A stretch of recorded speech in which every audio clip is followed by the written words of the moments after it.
brownies inspired by the flavors in a banana split. Let's see what's cooking. Let's get the facts.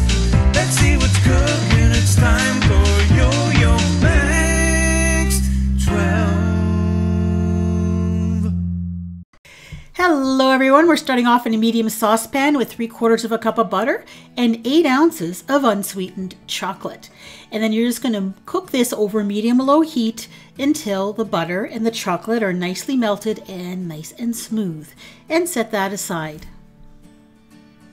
Now in a large bowl, place 2 cups of white granulated sugar and 3 eggs. And you're going to beat those together for about 3-4 minutes until they're super pale yellow. And volume will have increased a little bit.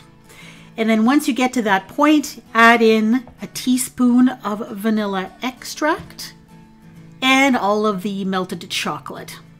Now this is not a promotion for KitchenAid mixers, even though it looks like that's the only thing that's in focus in this particular part of this video. You have to trust me on that. It is not. I kind of wish it was, but it's not.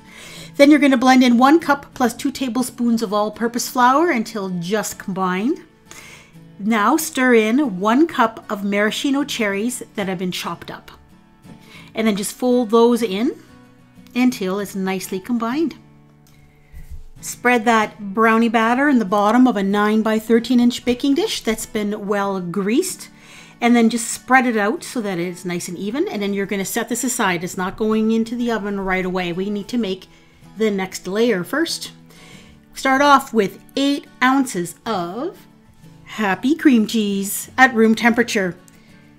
Then you're going to blend that until it is nice and smooth. And then to this you will add 1/2 cup of mashed banana, which is about 1 medium banana. Blend that together until it's combined. And then add in 1/3 cup of strawberry jam and 1 large egg. And then continue to beat that together until it is combined. And I'm going to warn you ahead of time, this is not going to be a pretty looking mixture. It's kind of a weird beige color with little red bits in it. It's not attractive, but trust me, it's going to taste awesome. Pour that on top of your brownie layer. And then very gently spread it around right up to the edges. And then the final step will be to add some chopped salted peanuts.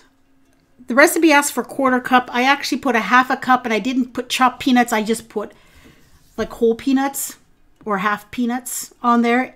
And you can use salted or unsalted. That's up to you. I don't think it would have mattered if I would have chopped these up or not. Put this in the oven at 350 degrees for about 40 to 45 minutes. Now I'm using a glass baking dish, so mine took closer to an hour, until a toothpick inserted in the center comes out with just a few moist crumbs. And there it is. You can see the brownie layer has this kind of reddish tinge to it, which is all those cherries in there. The cream cheese layer has that banana flavor with a little hint of strawberry. And you can serve this with some sliced banana, some whipped cream, and an extra maraschino cherry for each piece, just to make it special. This is a delicious brownie, and it has all the flavors of a banana split. And you can taste each and every one of them when you bite into one of these. This one's a winner. I hope you give this one a try. Now, I love brownies. Brownies may be my very favorite dessert ever. And I have a playlist with a whole bunch of different kinds. So please check it out if you want to see more brownie recipes. And thank you so much for watching.